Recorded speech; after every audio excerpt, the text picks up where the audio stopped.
warahmatullahi wabarakatuh. Alhamdulillahi rabbil alamin, alladzi amarna bisidqi wal amanah wa nahana anil kadhibi wal khiyanah. Asyhadu an la ilaha illallah wa asyhadu anna Muhammadan abduhu wa rasuluh. Para pemirsa di TV yang dimuliakan Allah. Suatu ketika Rasulullah sallallahu alaihi wasallam sedang duduk-duduk bersama para sahabat di masjid. Lalu datang seorang pemuda melaksanakan ibadah salat. Setelah selesai pemuda itu salat, Rasulullah memanggil pemuda itu, "Wahai anak muda, kemari sebentar." Karena Rasul yang memanggil, anak muda itu mendekat kepada Rasulullah. "Ada apa, hai Rasulullah?"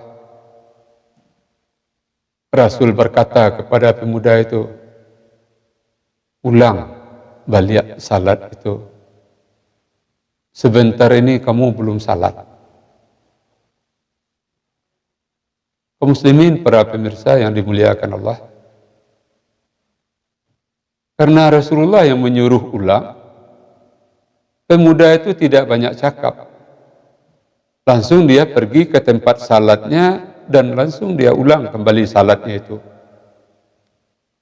Setelah salam ke kanan dan salam ke kiri, Rasul memanggil lagi. "Ulang salat itu balik." Karena Rasul yang meminta ulang, pemuda itu mengulang untuk kali yang keduanya ibadah salatnya itu. Setelah selesai pula assalamualaikum ke kanan dan ke kiri, kembali Rasulullah minta kepada pemuda itu, "Ulang kembali salat kamu, karena sebentar ini kamu belum salat." Deklah sekali lah, dua kali lah, tiga kali disuruh, ayo dek Rasul mau ulang. Anak muda itu mulai angkat tangan. "Ya Rasulullah, itu cuma yang bisa mbok lakukan, hai Rasulullah. Kok salah tolong tunjukan.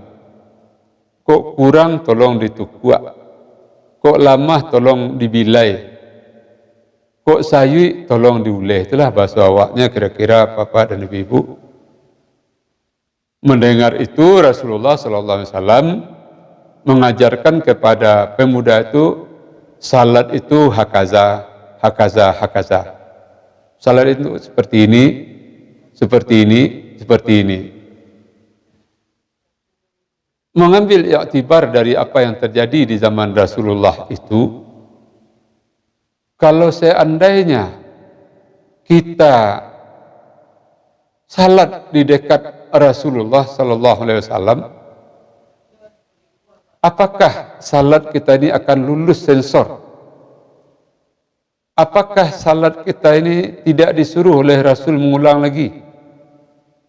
Ini perlu kita tanya kepada diri kita, supaya kita dapat merasakan bagaimana kualitas ibadah kita. Janli dake Rasulullah, dake ahli fikih saja kita salat, mungkin ada ibadah kita itu yang perlu diperbaiki. Kadang-kadang semangat orang beribadah zaman sekarang ini luar biasa. Masjid-masjid ramai, umrah ramai, haji ramai, tetapi apa yang kita lihat kaum muslimin, persoalan ibadah itu tidak diadakan penilaian-penilaian, tidak dicek, tidak diperiksakan kepada orang yang ahli. Sebagai contoh, ada orang yang beribadah itu saja mula beribadah at-tahiyatul, at-tahiyatul, tidak berubah-ubah. Padahal dalam bahasa Arab tidak ada at-tahiyatul, yang ada at-tah itu ketika orang nampi bareh di dapur. Ini karena modalnya salat itu masih modalnya ketika dia belajar di MDA dulu. Untung dia sempat belajar di MDA. Kata guru MDA, cukuplah salatnya seperti itu, nanti dia akan belajar di sekolah yang lebih tinggi. Kata sekolah tingkat menengah, biarlah salatnya seperti itu, nanti dia akan belajar di sekolah tingkat atas.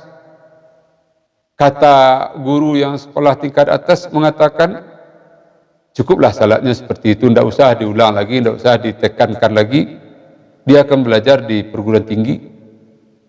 Sebaliknya kaum muslimin, orang di perguruan tinggi itu mengatakan tidak usahlah dipelajari karena dia sudah belajar di SD dulu. Jadi kualitas ibadah salat kita perlu kita lihat, perlu kita dengarkan kepada orang ahli, baik bacaan ataupun gerakan. Semua apa yang kita lakukan, baik bacaan ataupun gerakan kita dalam salat itu mesti ada dalilnya, ada sumbernya. Kalau kita ditanya lah Bapak Ibu satu pertanyaan saja, ketika kita rukuk tangan ditempurung lutut, dibentangkan tangan kita atau dirapatkan? Mungkin para pemirsa menjawab, ambo direnggangkan. Yang seorang lain menjawab, ambo rapi.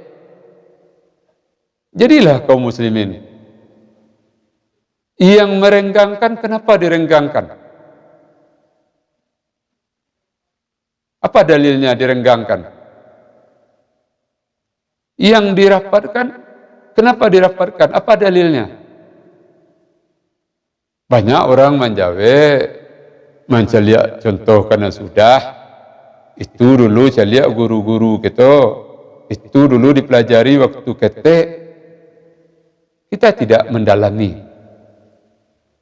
Pernahkah kita menamatkan buku tentang salat itu, sifat salat Nabi? Pernahkah kita menamatkan buku yang judulnya agak menakutkan?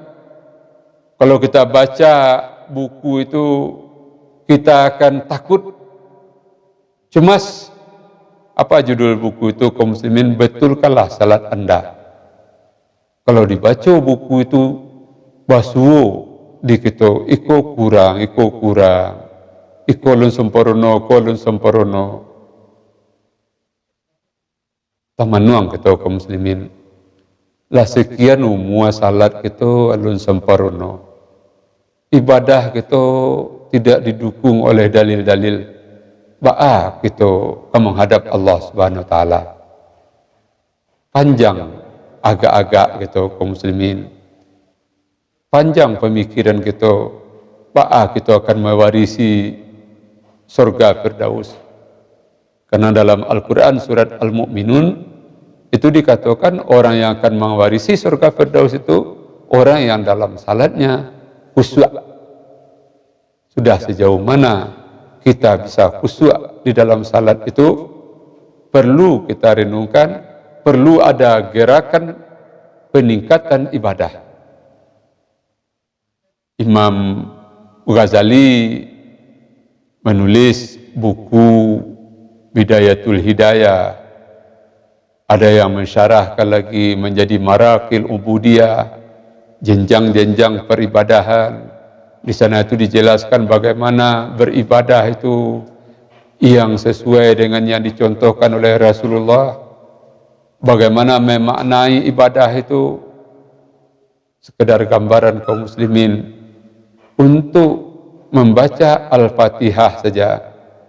Di dalam kitab Bidayatul Hidayah itu disampaikan ada 10 syarat supaya Al-Fatihah kita sempurna. Kalau tidak sempurna Al-Fatihah kita berarti rukun ibadah kita, rukun kauli, tidak lengkap, otomatis ibadah kita tidak sempurna, tidak selesai.